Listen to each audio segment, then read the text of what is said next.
Assalamualaikum. Semoga Anda semua sehat walafiat dan dikaruniai banyak rezeki. Amin. Ciri orang visioner. Ini visioner nggak usah sulit-sulit. Anggap aja cerdas gitu ya. Orang yang cerdas, pertama, itu dia punya meja berantakan. Ngomong-ngomong meja berantakan, ini ada penelitian dari Minnesota University. Minnesota University ini menemukan melalui survei itu bahwa orang-orang di tempat yang mejanya berantakan cenderung lebih banyak ide yang kreatif. Ide yang kreatif. Anda kenal Pak Habibie? Pak Habibie itu, jadi berantakannya itu seperti ini teman-teman. Pak Habibie itu selain dia membaca buku itu 8 jam sehari setiap hari, beliau juga punya kebiasaan apabila dia membaca buku itu dan dia mau istirahat, maka buku itu dia tetap biarkan terbuka, tidak dia tutup lagi. Dia biarkan terbuka. Kalau dia sedang membaca di meja, dia biarkan di meja, dia tinggal dulu, dia minum, dia makan dan sebagainya, olahraga gitu. Itu Pak Habibie. Kedua, Bung Karno. Ini tentang masalah berantakan ya, artinya di luar kebiasaan orang. Bung Karno itu punya kebiasaan unik, yaitu suka baca koran di toilet, suka baca koran baca buku di kamar mandi. Bahkan sebagian juga ada yang menyampaikan suka membersihkan kamar mandi sendiri. Ketiga, para rocker ini pasti tahu nih, Yngwie Malmsteen. Yngwie Malmsteen itu dia punya gitar. Belum pernah aja yang hitung, cuman dari beberapa majalah itu disampaikan kalau 60 gitar itu lebih, Pak. Dan dia tempatkan itu gitar itu di tempat-tempat yang biasa dia duduk di rumahnya, tempat biasa dia nongkrong. Dan apabila dia ingat sebuah ide, maka di tempat itu dia akan ambil gitar dan dia memetik gitarnya, kemudian dia catat supaya nggak lupa. Karena kalau dia pindah, itu kadang udah lupa kembali idenya. Jadi kembali ke berantakan tadi. Orang-orang dengan meja yang berantakan, tapi berantakannya seperti tadi ya, itu untuk menjaga semua yang dibaca masih tetap pada posisinya, ya, supaya ketika dia kembali itu ingat kembali. Itu berantakan. Nah, orang yang visioner atau cerdas itu dia belajar, mampu belajar. Jadi ini mampu belajar nih dari pengalaman. Dia mungkin pernah kalah, dia mungkin pernah gagal, dia mungkin menang, dia mungkin juara. Tapi kelebihannya orang cerdas itu dia bisa mengambil hikmah dari kekalahannya. Dia bisa mengambil hikmah dari kegagalannya. Itu ciri orang yang visioner dan cerdas. Kemudian dia pandai, ahli dalam beradaptasi. Mampu dia beradaptasi dengan situasi yang baru. Katakanlah biasanya makan nasi gitu ya. Kalau dia itu berada di suatu tempat di mana nggak ada nasi, maka dia pinter bahwa nasi itu isinya kan karbohidrat. adanya mie. What's wrong dengan mie? Jadi dia pandai beradaptasi karena dia tahu intinya. Yang berikutnya, dia bisa memahami hal-hal atau pengertian-pengertian abstrak. Dia paham. Abstrak itu artinya kadang-kadang berimajinasi. Abstrak itu artinya kadang-kadang agak-agak samar-samar gitu. Dimana orang-orang itu nggak paham, tapi dia paham. Kalau dia lihat awan sangat mendung gitu, belum berarti hujan misalnya gitu. Jadi dia tahu karena angin berhembus, berarti hujan nggak di sini, dan seterusnya. Itu jadi dia paham hal-hal yang abstrak ya. Dia bisa menggunakan pengetahuan untuk memanipulasi lingkungan. Misalkan dia tahu itu orang itu, ini contoh pengetahuannya, dia tahu kalau orang itu pasti akan butuh pujian, maka dia akan nggak segan-segan memberikan pujian kepada adiknya, kepada kakaknya, kepada siapapun yang ia sayangi, karena dia tahu pujian itu akan memperkuat motivasi seseorang misalnya. Jadi gitu. Jadi dia itu pandai menggunakan ilmu pengetahuan dalam memanipulasi situasi lingkungannya. Nah, ciri berikutnya lagi adalah sebelum ke ini ya, yang berikutnya ya. Itu jadi Anda jangan tiru berantakannya. Berantakannya yang bagaimana itu tadi saya udah jelaskan gitu. Jangan sampai file-file yang udah 5 tahun, 10 tahun itu nggak dibuang-buang. Itu numpuk di meja itu. Ya. Nanti coba Anda apakah termasuk apa tidak. Yang berikutnya begadang, Pak. Jadi orang cerdas itu suka begadang. Tapi dengerin dulu alasannya. Jadi menurut penelitian dari studi ekonomi dan ilmu pengetahuan di London, Inggris sana, itu bahwa orang-orang yang cerdas itu tidurnya sedikit ya. Jadi bukan masalah begadangnya itu main-main kemana-mana, enggak, tapi dia lebih banyak meleknya daripada tidurnya. Mungkin karena jam tidurnya berbeda, mungkin karena karena orang cerdas itu cenderung biologis. Biologis itu adalah dia entertain dirinya. Jadi begini loh. Jadi dia itu nggak mau mengorbankan perasaannya hanya karena jadwal. Misalnya jam 10 harusnya kan udah tidur dia malam. Tapi karena dia masih asik belajar, dia nggak hentikan.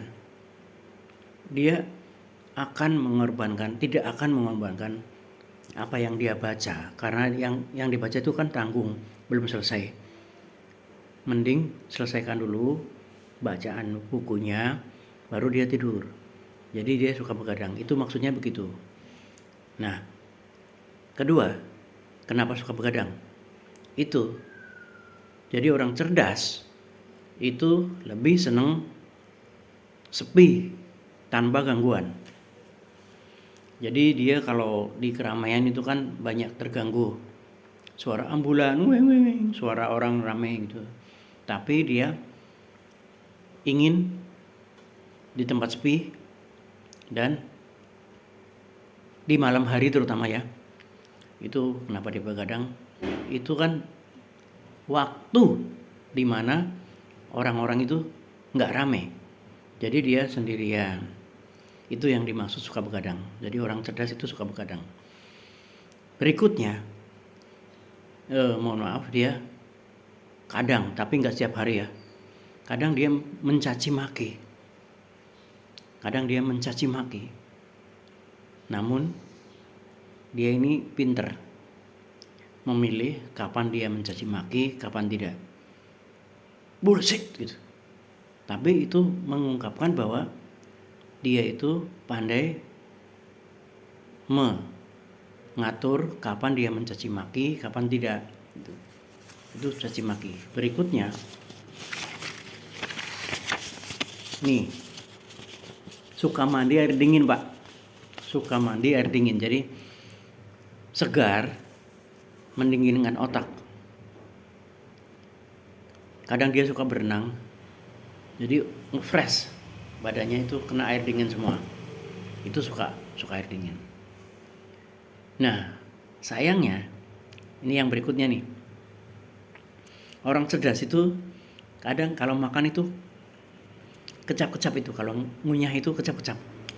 Jadi dia nggak sadar kalau kecapannya itu mengganggu orang sebelahnya. Ini mungkin karena over control ya, mungkin karena dia cenderung konsentrasi di pikirannya, apa yang dia angan-angankan. Jadi dia kadang nggak kontrol dengan situasi lingkungan. Jadi bahkan makan itu kecap-kecap, dia nggak sadar. Ya. Berikutnya itu dia suka coret-coret, bos. Jadi orang cerdas itu suka coret-coret. Nah, ternyata apa? Mencoret-coret itu lebih banyak, lebih mengingat. Coba Anda bayangkan. Kalau Anda membaca saja, mungkin yang masuk di otak itu 10%. Tapi kalau membaca sambil menulis atau menggambar di kertas kosong gitu, itu daya tangkapnya lebih tinggi. Demikian juga kalau Anda berpikir, kalau Anda nulis, itu lebih tinggi lagi daya tangkapnya. Jadi coret-coret ini adalah salah satu kebiasaan orang-orang cerdas. Yang berikutnya lagi, dia suka mengkritik diri sendiri, Pak. Jadi mengkritik diri sendiri. Nah, hebatnya apa ini mengkritik diri sendiri? Jadi ada sebuah penelitian mengungkapkan bahwa orang yang tidak kompeten, ya, kompeten ini 3 ya isinya ya. Punya pengetahuan, punya skill, dan punya sikap. Itu kompeten namanya. Itu dia tidak mengenali dirinya sendiri. Itu orang yang tidak kompeten. Tapi kalau orang yang mengkritik diri sendiri, itu berarti dia mengenali dirinya sendiri. Apa kelebihannya, apa kelemahannya. Itu adalah orang yang cerdas. Nah, Anda pernah dengar efek Dunning-Kruger? Nah, efek Dunning-Kruger, jadi DUNNING, Dunning-Kruger ya. Itu dia menyampaikan bahwa semakin sedikit seseorang mengetahui sesuatu, semakin dia merasa pintar. Tetapi semakin mendalam dia mempelajari sesuatu, semakin orang merasa bodoh gitu. Jadi orang-orang cerdas ini dia selalu mengkritik diri sendiri.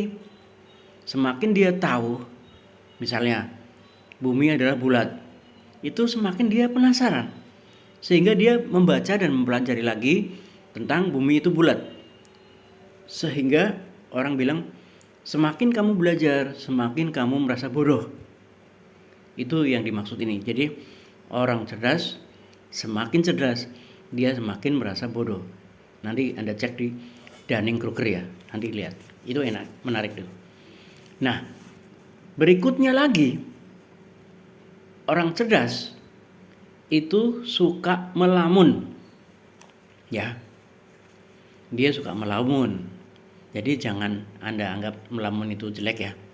Nah, dia suka menyendiri, dia lihat pemandangan, mungkin dia jalan-jalan, jadi dia melamun. Itu di situ dia menemukan hal-hal yang tidak pernah dia pikirkan sebelumnya. Itu melamun. Ya, saya sendiri, saya suka jogging, Pak. Jadi dalam jogging itu, saya ke tempat yang sepi di pagi hari, habis subuh hanya orang sedikit aja di pinggir pantai, dan ternyata sambil jogging pelan-pelan itu saya pikirannya kemana-mana. Jadi banyak ide-ide. Setelah saya selesai jogging baru saya tulis itu. Jadi melamun ini efektif untuk menambah sesuatu ide-ide baru. Dan suka bicara sendiri, Pak. Jadi dia orang cerdas itu bukan asosial, bukan ya, tapi dia jarang untuk bersosialita gitu. Jadi dia hanya ketemu dengan di waktu-waktu yang wajib aja lah. Tapi selain itu dia suka bersendiri dan bicara sendiri. Kadang dia mungkin karena udah full otaknya, jadi dia bicara sendiri. X tambah Y sama dengan A ditambah B sama dengan sekian-sekian, akar 12 sekian. Itu dia bicara. Jadi mengungkapkan apa yang dia pikirkan dengan bicara sendiri. Nah, malas, Pak. Malas. Orang cerdas itu cenderung malas. Malasnya gimana, Pak? Jadi penelitian menunjukkan bahwa orang cerdas itu jarang melakukan aktivitas fisik.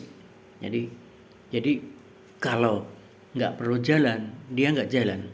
Jadi malas. Dan banyak temuan bahwa penelitian, penemuan segala macam alat itu karena orang malas, Pak. Ada mesin cuci ditemukan karena para ahli itu malas untuk mencuci ngucek dewe, Pak. Nah, jadi ditemukan mesin cuci. Orang menemukan kipas angin itu karena dia capek, Pak, ngipasi pakai tangan, Pak. Itu yang dimaksud malas itu begitu, Pak. Jadi orang itu malas, semakin cerdas dia semakin malas. Dan yang terakhir ini, orang cerdas itu sering melakukan meditasi. Jadi hati-hati ya teman-teman ya. Meditasinya itu seperti apa? Meditasi itu sama dengan melamun tadi. Jadi meditasi itu adalah fokus pikiran. Fokus pikiran. Kalau Anda angan-angan mobil gitu ya, pengen beli mobil, berarti Anda fokus pemikiran ke pembelian mobil itu. Bagaimana caranya? Kalau harus nabungnya gimana? Jadi meditasi itu adalah fokus untuk supaya pikiran itu terfokus dan kita bisa tenang, sadar, dan damai. Jadi yang terakhir ini adalah sering meditasi. Semoga bermanfaat. Terima kasih. Assalamualaikum warahmatullahi wabarakatuh.